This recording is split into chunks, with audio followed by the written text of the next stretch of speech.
तो jutsu Kaisen का Gojo सतोरो और सोलो लेवलिंग का संग जिनवू दोनों ही अपने यूनिवर्सेस में बहुत ज़्यादा स्ट्रॉन्ग और पावरफुल कैरेक्टर्स हैं। मगर इन दोनों की अगर फाइट होगी तो कौन जीतेगा? तो welcome to the showdown series, जहाँ पे हर हफ्ते हम एक एपिक एनिमे बैटल का डिस्कशन करते हैं। एंड हमारा आज का टॉपिक होने वाला है गोजो वर्सेस संग जिनवू। तो चलो सबसे पहले गोजो सतोरो की बात करते हैं। एबिलिटीज़ की बात करें तो गोजो की पावर्स मेनली सिक्स आइज और लिमिटलेस कर्स टेक्निक से आती हैं। सिक्स आइज की वजह से उसको बैटल में बहुत ज़्यादा स्ट्रॉन्ग परसेप्शन मिलता है, जिसकी वजह से वो बहुत छोटी छोटी डिटेल्स नोटिस कर सकता है। और सिक्स आइज उसकी कर्स एनर्जी के फ्लो को भी एनहांस करने में हेल्प करती हैं।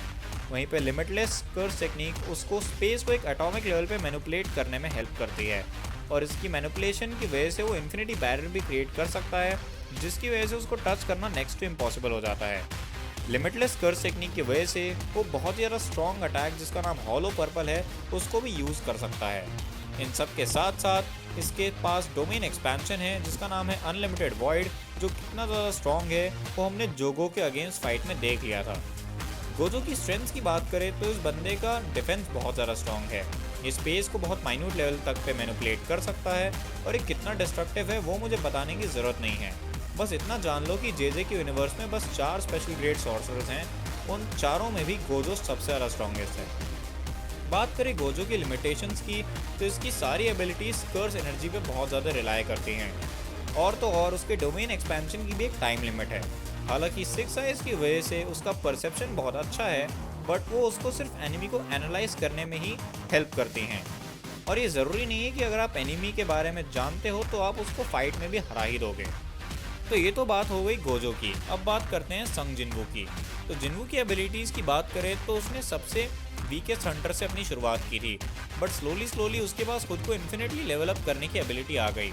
सीरीज़ में हमें दिखाया गया है कि वो शैडो मोनार्क बन जाता है, जिसकी वजह से वो एक शैडो आर्मी बना सकता है और उसको कंट्रोल भी कर सकता है। साथ ही साथ वो टेलीपोर्टेशन, मेमोरी मैनिपुलेशन भी कर सकता है। ये रूलर्स अथॉरिटी को भी वील्ड करता है, जो कि एक टाइप का टेलीकिनेसिस है, और वो उसको टेलीकाइनेटिक पावर्स प्रोवाइड करते हैं। सीरीज़ के एंड तक वो ह्यूमन लिमिटेशन को सरपास करके एक गॉड लेवल बीइंग बन चुका था। बात करें जिन्नू की स्ट्रेंथ की तो इस बंदे की ग्रोथ लिमिटलेस है। इसके पास एक पावरफुल शैडो आर्मी है, इसकी स्पीड और स्ट्रेंथ बहुत ज़बरदस्त है, और सबसे बड़ी बात यह है कि ये इमॉर्टल है। अब इसकी लिमिटेशंस कुछ खास नहीं है। हाँ, अगर हम सीरीज़ के स्टार्ट वाले जिन्वू की बात करें तो वो बहुत ज़्यादा वीक था, बट ऑब्वियसली उसको डिस्कस करना यहाँ पे कोई सेंस नहीं बना था। अब क्योंकि हमने दोनों की एबिलिटीज़, स्ट्रेंथ्स और लिमिटेशंस की बात कर ली है, तो चलो इनकी बैटल को एनालाइज करते हैं और देखते हैं कि कौन से फैक्टर्स विनर को डिसाइड करेंगे। Number 1, power scaling.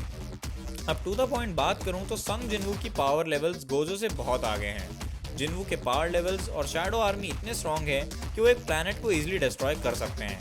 वहीं गोजो बेशक अपने यूनिवर्स का स्ट्रॉन्गेस्ट हो, मगर उसके पावर लेवल्स जिन्वू के आसपास भी नहीं है। Number 2, defence. अब गोजो की इन्फिनिटी बहुत ही स्ट्रॉन्ग डिफेंसिव मूव है, जिसकी वजह से उसको टच करना बहुत मुश्किल हो जाता है। बट हियर्स द ट्विस्ट, अगर जिन्वू टेलीपोर्ट कर सकता है और साथ में अगर वो शैडो मोनार्क या फिर रूलर्स वील्ड की वजह से रियलिटी मैनिपुलेट कर दे तो इन्फिनिटी को बीट कर सकता है। और जिन्वू की स्पीड बहुत ज़्यादा फास्ट है, तो मेरे अकॉर्डिंग वो गोजो के अटैक्स को ईजिली डॉज कर सकता है। Point number 3, attack. No doubt Gojo का हॉलो पर्पल एक बहुत ज़्यादा स्ट्रॉन्ग मूव है, मगर क्योंकि जिन्वू के पास एक शैडो आर्मी है, उस वजह से उसके पास भी बहुत अलग अलग टाइप्स के अटैकिंग ऑप्शन हैं। एंड बिना आर्मी के भी उसकी स्ट्रेंथ इस लेवल पे है कि वो एक गॉड लेवल बीइंग है, और वो गॉड लेवल बीइंग्स को इजीली हरा भी सकता है। अब बात करें कंक्लूजन की, तो वैसे तो गोजो वर्सेस जिन्वू एक बहुत ही ज़्यादा एपिक बैटल है, बट जिन्वू इस बैटल को ईजिली जीत जाएगा एंड गोजो को मोस्ट प्रोबेबली हरा देगा। वो बंदा बिना किसी लिमिट के ग्रो कर सकता है, एंड क्योंकि वो शैडो मोनार्क है तो गोजो के खिलाफ फाइट में उसको एडवांटेज रहेगा ही रहेगा। गोजो बेशक बहुत स्ट्रांग हो, मगर उसकी पावर्स की भी एक लिमिटेशन है। तो हाँ, जिन्वू फैंस खुशी से कह सकते हैं कि एक फाइट में जिन्वू गोजो को हरा देगा। बाकी आपका क्या ओपिनियन है इसको लेकर मुझे कमेंट्स में ज़रूर बताना, और हर हफ्ते ऐसी ही एपिक एनिमे शोडाउन्स के लिए मेरे चैनल को सब्सक्राइब करना मत भूलना। और अगर आप मुझसे पर्सनली बात करना चाहते हो तो आप मुझे इंस्टाग्राम पे भी फॉलो कर सकते हो और वहाँ पे मुझे डीएम कर सकते हो। So see you in the next video, till then signing of.